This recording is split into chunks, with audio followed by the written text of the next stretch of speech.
ऋषि कुमार ठाकुर जी है। ब्लॉगिंग से अर्निंग के लिए आप ढेर सारी पोस्ट तो लिखते ही हैं, लेकिन पोस्ट लिखते टाइम आपको गूगल एडसेंस की पॉलिसीज भी माइंड में रखनी है, क्योंकि अगर आप पोस्ट ऐसे बिना गूगल एडसेंस की पॉलिसीज को देखे हुए समझे हुए अगर आप पोस्ट लिखते जाएंगे और जैसे ही उसके बाद आप गूगल एडसेंस के लिए अप्लाई करेंगे आप रिजेक्ट हो जाएंगे। उससे बेहतर है आप पहले गूगल एडसेंस की पॉलिसीज को समझें, देन समझने के बाद उन बातों को माइंड में रखते हुए आप पोस्ट बनाएं, जिससे आप पहली बार में जैसे ही आप गूगल एडसेंस के लिए अप्लाई करें और आप अप्रूवल मिल जाए। तो चलिए गूगल एडसेंस की पॉलिसीज को समझते हैं। अगर आपने ब्लॉगिंग में अपना करियर अभी जस्ट स्टार्ट ही करा है, आप एक बिगिनर हैं, तो आपको गूगल एडसेंस की पॉलिसी समझना बहुत ज़रूरी है, क्योंकि अगर आप इन पॉलिसीज को नहीं समझेंगे तो आप अपनी वेबसाइट को मोनेटाइज नहीं करा पाएंगे, बार बार रिजेक्ट हो जाएगा, बार बार एडसेंस के लिए अप्लाई करेंगे, बार बार वो रिजेक्ट हो जाएगा। तो आपको एडसेंस गूगल एडसेंस की जो पॉलिसीज हैं वो आपको समझना बहुत ज़रूरी है अगर आप गूगल एडसेंस से मोनेटाइज कराना चाहते हैं, क्योंकि गूगल एडसेंस के अलावा और भी प्लेटफॉर्म है, लेकिन सबसे बेस्ट गूगल एडसेंस है। ज़्यादा लोग गूगल एडसेंस से अपनी वेबसाइट को मोनेटाइज कराते हैं। तो चलिए स्टार्ट करते हैं। सबसे पहले अगर आप एडसेंस से अपने ब्लॉग को मोनेटाइज करते हैं या फिर भविष्य में करना चाहते हो, तो उसके लिए एडसेंस कार्यक्रम की जो पॉलिसीज है, जो सही तरीका है, वो बहुत समझना ज़रूरी है, क्योंकि अगर आप एडसेंस की टर्म्स एंड कंडीशन नहीं समझते और उसका उल्टा काम करते हैं तो आपका एडसेंस अकाउंट है वो सस्पेंड हो सकता है, और जब सस्पेंड हो जाएगा तो आपकी अर्निंग बंद हो जाएगी। बाकी एड नेटवर्क जैसे एडसेंस की पॉलिसी ज़्यादा स्ट्रिक्ट हैं, और ये एडसेंस को दुनिया का सबसे बड़ा एड नेटवर्क बनाती है, और बाकी एड नेटवर्क के मुकाबले आपको एडसेंस पर CPC पेज, RPM और अर्निंग भी ज़्यादा मिलती है। एडसेंस पर सबसे ज़्यादा अर्निंग भी मिलती है, इसलिए ज़्यादातर लोग एडसेंस को ही प्रेफर करते हैं, क्योंकि सबसे ज़्यादा सर्च करने वाला जो सर्च इंजन है वो गूगल है, और गूगल एडसेंस तो ज़्यादातर अगर आपकी वेबसाइट गूगल पे ही आएंगी तो गूगल ही सबसे ज़्यादा एड शो कराएगा, तो आपकी अर्निंग भी वहाँ से ज़्यादा होगी। तो चलिए हम एकदम विस्तार से समझते हैं गूगल एडसेंस की टर्म्स एंड कंडीशन, बिल्कुल हिंदी में, क्योंकि बहुत से अगर आप गूगल पर जाएंगे तो आपको इंग्लिश में मिलेंगी ये सारी कंडीशन, टर्म्स एंड कंडीशन, तो वहाँ पे आपको समझना बहुत मुश्किल होगा, इसलिए मैंने यहाँ पे हिंदी में आपको डिटेल में समझाया। तो आप इस वीडियो को पूरा ध्यान से सुनिए और ध्यान से एक एक पॉइंट समझिए, तभी आप अपनी वेबसाइट को मोनेटाइज करा पाएंगे। अगर आपने कोई भी मिस्टेक कर दी इनमें से, तो आपका अगर आप अप्लाई करेंगे एडसेंस के लिए तो वो रिजेक्ट हो जाएगा, इसलिए एक एक पॉइंट को ध्यान से सुनिए। सबसे पहला इनवैलिड क्लिक और इम्प्रेशन। आपकी वेबसाइट पे इनवैलिड क्लिक और इम्प्रेशन नहीं आना चाहिए। एडसेंस का सबसे प्रथम और महत्वपूर्ण नियम ये है कि आप एड्स पर कभी भी खुद क्लिक ना करें। जैसे आपकी वेबसाइट है, तो अगर अपनी वेबसाइट पे अगर आप एड पे खुद ही क्लिक करेंगे तो गूगल उसको डिटेक्ट कर लेगा कि आप अपनी अर्निंग बढ़ाने के लिए आप खुद ही उस पर क्लिक कर रहे हैं, तो वो इनवैलिड क्लिक में आ जाएगा और हो सकता है आपका जो गूगल एडसेंस अकाउंट है वो सस्पेंड हो जाए। तो आपको कभी भी ऐसा नहीं करना है कि अगर आपकी वेबसाइट मोनेटाइज हो भी गई है तो आपको खुद अपने आप उस पर क्लिक नहीं करना है ऐड पे, जिससे आप सोचें कि मेरी ज़्यादा नहीं होगी, मैं क्लिक करता रहूँगा दिन भर। तो ऐसा कभी मत करना आप, गलती ये ऐसा सेम ये यूट्यूब पे भी अप्लाई होता है। बहुत से लोग जैसे यूट्यूब पे अगर आप ऐड आता तो अपने यूट्यूब चैनल पे अगर यूज़ करके उस पर क्लिक करते रहते हैं तो वो सस्पेंड हो जाता है। गूगल के विज्ञापनों पर सिर्फ जनरल यूजर के ही क्लिक को माना जाता है, और मैनुअल या खुद के ऐड पर क्लिक या इंप्रेशन करते हैं तो आपका अकाउंट तुरंत ही सस्पेंड कर दिया जाएगा। अगर आप खुद करेंगे तो तुरंत ही सस्पेंड कर दिया जाएगा। इनमें से मैनुअल क्लिक्स और इंप्रेशंस, ऑटोमेटेड क्लिक्स और इंप्रेशन को जनरेट करने वाले टूल्स या किसी रोबोट या सॉफ्टवेयर से शामिल किया जाता है। इन सभी का प्रयोग आप नहीं कर सकते। बहुत से लोग क्या करते हैं, बहुत से सॉफ्टवेयर या रोबोट्स का यूज करके अपनी अर्निंग बढ़ाने के लिए इसका यूज करेंगे, तो वो भी डिटेक्ट कर लेगा गूगल और आपका अकाउंट सस्पेंड हो जाएगा। तो आपको कुछ नहीं, जो आपको जेन्युइन तरीके से काम करना है, ये नहीं आपको कुछ फेक तरीका अपनाना है। दूसरा जो पॉइंट है, क्लिक करने या देखने के लिए प्रोत्साहित करना। आप अपने एड्स पर क्लिक करने के लिए किसी दूसरे इंसान को नहीं कह सकते, या फिर क्लिक्स और इंप्रेशन पाने के लिए किसी गलत तरीके का इस्तेमाल नहीं कर सकते। बहुत से लोग जैसे आप यूट्यूब पर थंबनेल देखते होंगे कि थंबनेल कुछ और होता है और वीडियो के अंदर कुछ और होता है, तो थंबनेल लोगों को मजबूर कर देता है उस पर क्लिक करने के लिए, लेकिन अगर आप रियलिटी देखते हैं वीडियो में जाके तो आपको कुछ और ही मिलता है।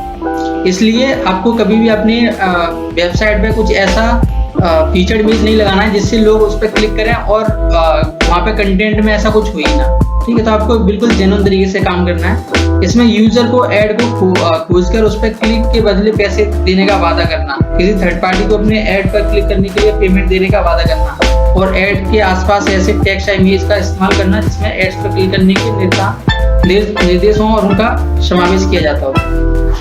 जैसे बहुत से लोग क्या करते हैं, अपनी वेबसाइट पे ऐसे पिक्चर्स, ऐसे इमेजेस लगा देते हैं और उसको बोल देते हैं अगर आप ऐड पे क्लिक करेंगे तो आपकी अर्निंग होगी। ऐसे बहुत सारी चीजें, मतलब आपको कुछ भी ऐसा नहीं करना है कि आप थर्ड पार्टी से, मतलब जो यूजर आ रहा है उस पर मजबूर नहीं करना है आपको आपके ऐड पे क्लिक करने से आप अपनी अर्निंग बढ़ाने के लिए।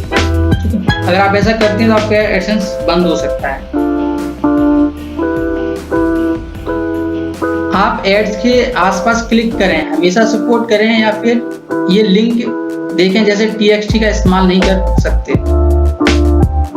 ठीक है, तीसरा जो कंटेंट पॉलिसी है, एडसेंस अपने कंटेंट पॉलिसी के बारे में बहुत सख्त है। अगर आप इससे विपरीत कंटेंट के साथ ऐड डिस्प्ले करते हैं तो आपको अपने एडसेंस अकाउंट से हाथ धोना पड़ सकता है। एडसेंस अपने जो कंटेंट पॉलिसी है उस पर बहुत ज़्यादा ध्यान देता है, क्योंकि गूगल कभी भी ये नहीं चाहेगा कि आप अपनी वेबसाइट पर कुछ ऐसा कंटेंट अपलोड करें जो लोगों के काम का ही ना हो या फिर उससे गलत इफेक्ट पड़े समाज में।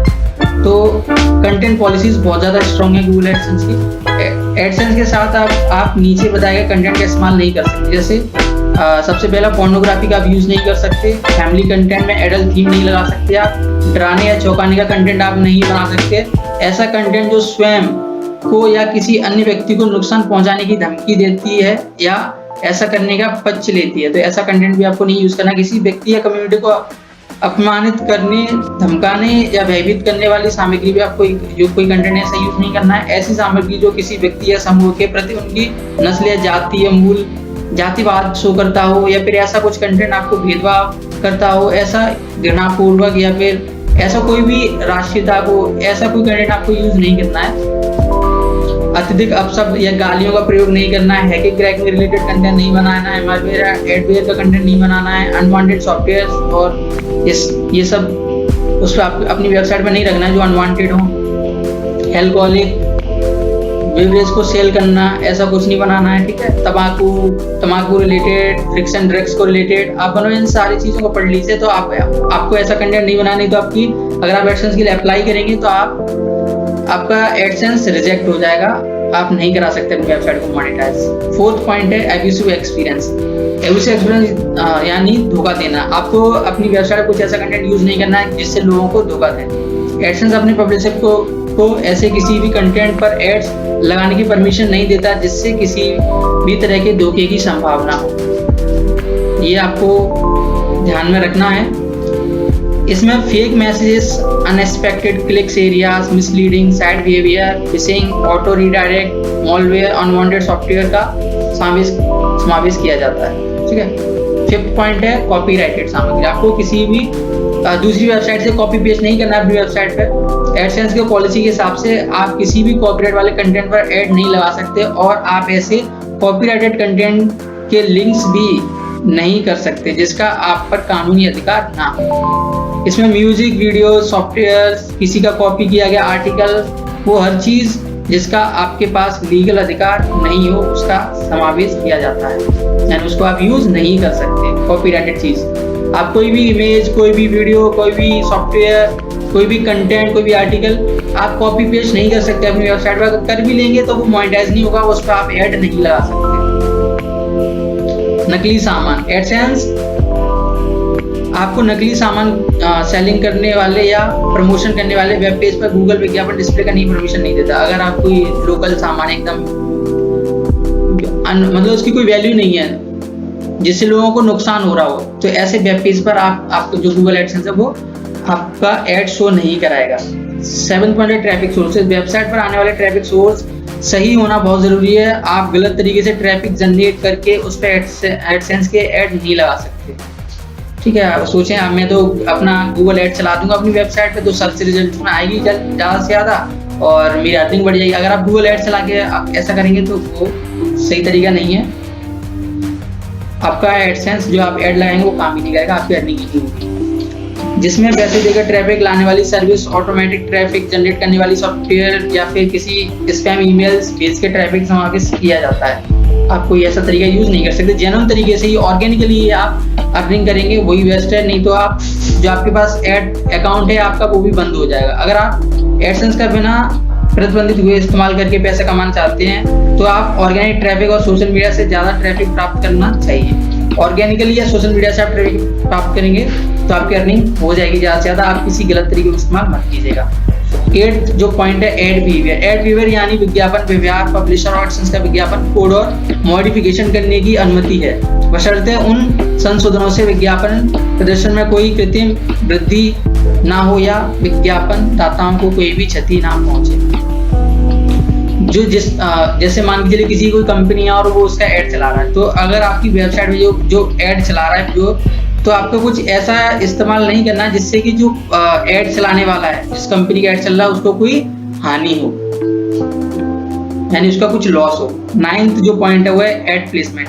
एडसेंस आपको कई तरीके से ऐड को डिस्प्ले करने का मौका देता है, जैसे कि link ads, banner ads, native ads इत्यादि। लेकिन एड्स को साइट पर कहाँ नहीं लगाना है, इसके बारे में आपको पता होना बहुत जरूरी है।